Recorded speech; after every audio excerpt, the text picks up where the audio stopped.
What if everything you thought you knew about Vecna was wrong? Season 4 gave us answers, but Season 5 is about to flip the entire story on its head. I'm talking about a complete reimagining of Vecna's origins, and the groundwork has already been laid in Volume 1. Fair warning, we're diving deep into potential spoilers here, so proceed at your own risk.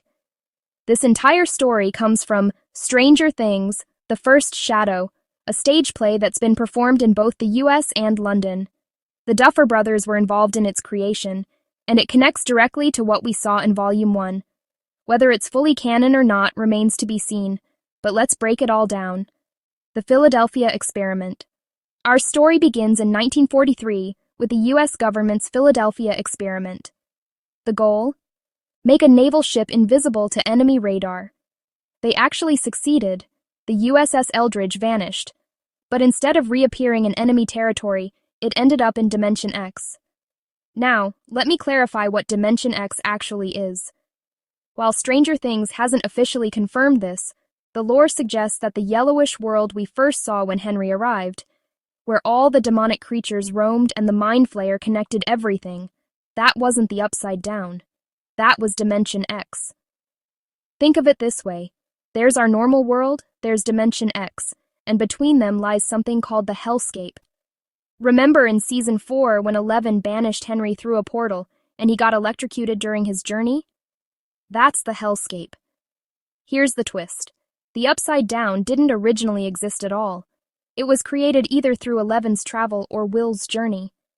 We don't have complete clarity on this yet, and honestly that's one of the things that excites me most about the upcoming season. How was the Upside Down created when it didn't naturally exist in the first place? Back to the USS Eldridge.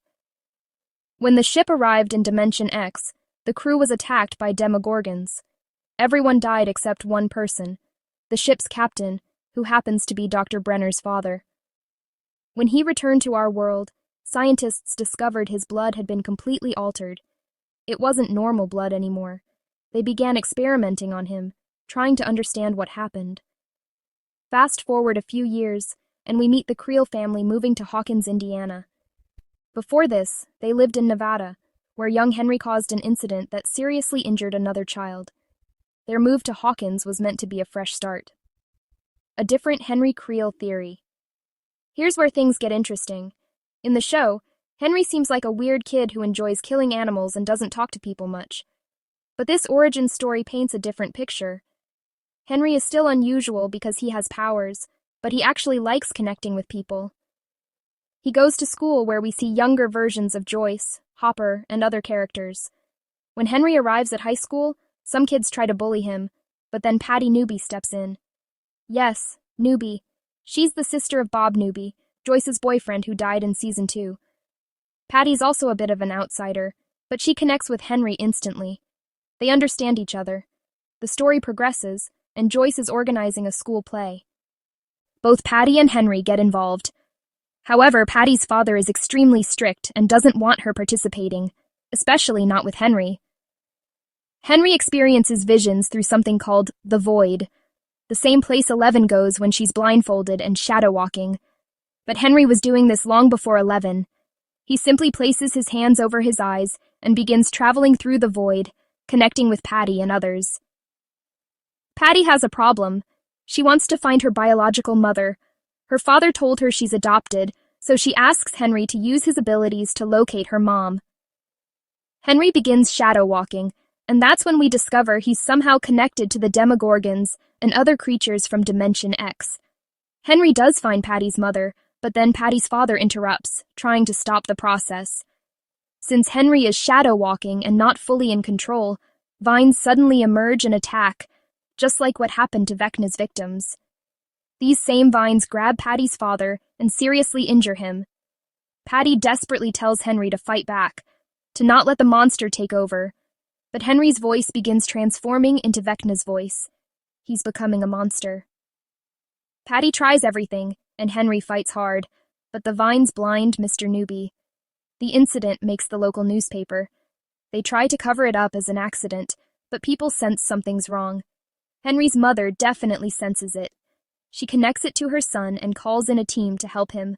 Enter Dr. Brenner. If you thought 11's Papa dynamic was intense, just wait. Dr. Brenner takes Henry to Hawkins' lab and begins experimenting on him. This is when we learn the rest of the backstory.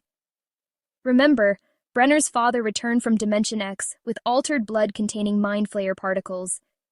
Scientists were experimenting with these particles when a Russian spy among them stole the container and fled to the Nevada cave systems.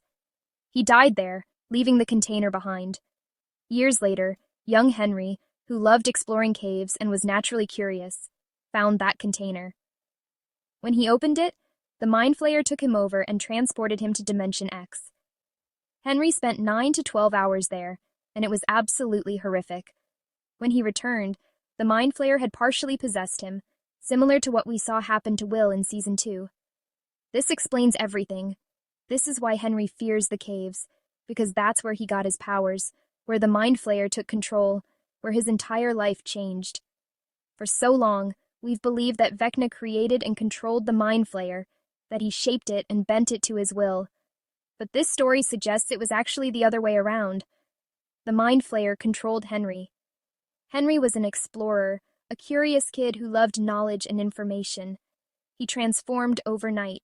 He started shadow walking, using his abilities to kill animals, not just absorbing them, but physically growing stronger with each kill. The mind flayer was making him do this because it feeds on life force. It wants to consume people. Henry killed animals instead of people, trying to satisfy the mind flayer's hunger while fighting to protect human lives. Suddenly, Henry Creel doesn't seem like the pure villain we thought he was. There's a humanity to him that we haven't seen before. This becomes especially clear when Patty visits her injured father in the hospital. He tells her that Henry didn't attack him.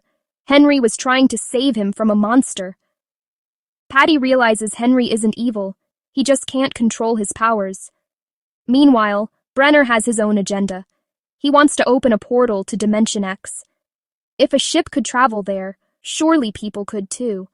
And he has only one key to making it happen: Henry Creel. So Brenner constantly bullies and manipulates Henry, telling him he's pathetic, weak, emotionally and physically inadequate. Sound familiar? It should, because this is exactly what Vecna recently did to Will, triggering his powers. See where this all comes from? How everything creates these full circle moments? What Dr. Brenner did to amplify Henry's powers is exactly what Vecna, Henry himself, did to Will. Brenner pushes Henry to his breaking point. He brings in a death row prisoner and commands Henry to kill him, to amplify his powers. Henry refuses at first, but Brenner's provocations finally work.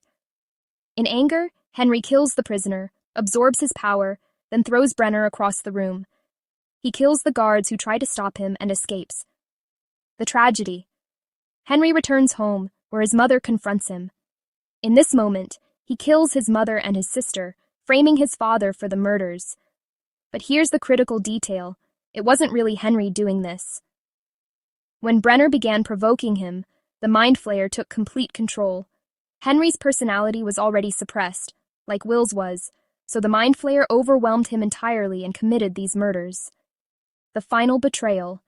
Patty waits for Henry backstage at the play. Through shadow walking while in the lab, Henry contacted her through the void, and they plan to run away together. Henry arrives, but the darkness is still inside him. He's fighting it constantly, but the mind flayer has its own agenda. Patty keeps motivating him. Then Dr. Brenner appears. They're standing in the rafters above the stage. Brenner wants his portal opened, and he sees Patty as a hindrance. He tells Henry to kill her, that if Henry wants to realize his full potential, he must kill this girl. Henry, having already killed his mother, his sister, and so many others, understands there's a darkness in him he cannot stop. Although Patty tries to motivate him to fight, Henry can't do it. He surrenders to the mind flayer, which shoves Patty off the rafters. She falls, but survives. In this moment, Henry completely breaks down. He tried to kill the girl he loved. He surrenders entirely to the mind flayer. The creation of the program. Brenner takes Henry to his lab and begins systematic experimentation. He extracts Henry's blood and transfuses it into pregnant mothers, creating children with powers like Henry's. the numbered children we know from the show. The government wants Henry executed, but Brenner keeps him, having grown strangely attached. He implants a device in Henry's neck to neutralize his powers and makes him a staff member at the lab. Eventually, he meets Eleven, and we know the rest. If you've been paying attention, there are clear signs that Volume 2 of Season 5 is heading in this direction. When Max travels through Henry's memories, she sees that school sequence.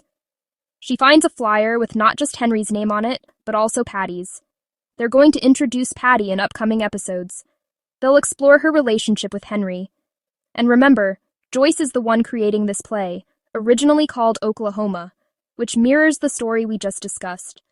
Also, Henry fears the cave area because that's where he received his powers, the most transforming moment of his life, and not in a good way. We've seen Vecna as someone who always wanted power, someone emotionless and cold who acts like nothing matters to him. But maybe it's not Henry talking. Maybe it's the mind flayer that took him over back then, and that's become his personality. Here's my wild theory. Vecna doesn't control the mind flayer. The mind flayer controls him. And Henry wants to escape. He wants to defeat the mind flayer. Maybe he wants to take over Dimension X, or maybe he doesn't. I can't be sure. But somewhere deep down, he wants to get away from the mind flayer. He's been trapped in its grasp for so long that he created another cage to escape from it, a cage called the Upside Down. If the mind flayer exists in Dimension X, then Vecna built his own place, the Upside Down. He surrounded it with walls so the mind flayer couldn't penetrate it. We've seen the mind flayer in the Upside Down multiple times, sure, but this is just my theory. It would make sense that Vecna created the Upside Down because he wanted to escape, and the walls around it keep the mind flayer from fully reaching him. Now, there are things in Stranger Things that contradict this story. In Season 4, we saw Vecna's tale from his father's perspective. The man went mad. But Vecna himself also told his story, how things happened to him, how he controlled the mind flayer. So why would he say that? I'm honestly confused about this. Maybe it wasn't Vecna telling the story. Maybe it was the mind flayer. But still, there are pieces missing. Personally, I think the Duffer Brothers will borrow elements from this play. Vecna's origin will be similar, but not identical. They'll explain his origin through what's already canon in their show. But one thing's certain, in one of the remaining 3 episodes, we'll get his story in detail, and it'll reveal that what we saw in Season 4 wasn't the complete truth, and we might get hint in Volume 2. There will be a love story because we've seen Patty Newby's name on that flyer. Most likely, we'll finally see Henry's human side, the side that hasn't been shown until now. The walls of the Upside Down exist because behind them lies Dimension X, where the mind flayer has control. Vecna wants to escape from it, so he built those walls. That's what I'm theorizing, though I'm not entirely certain. What do you think? Let me know in the comments below, and I'll see you in the next one. Well, you were the first.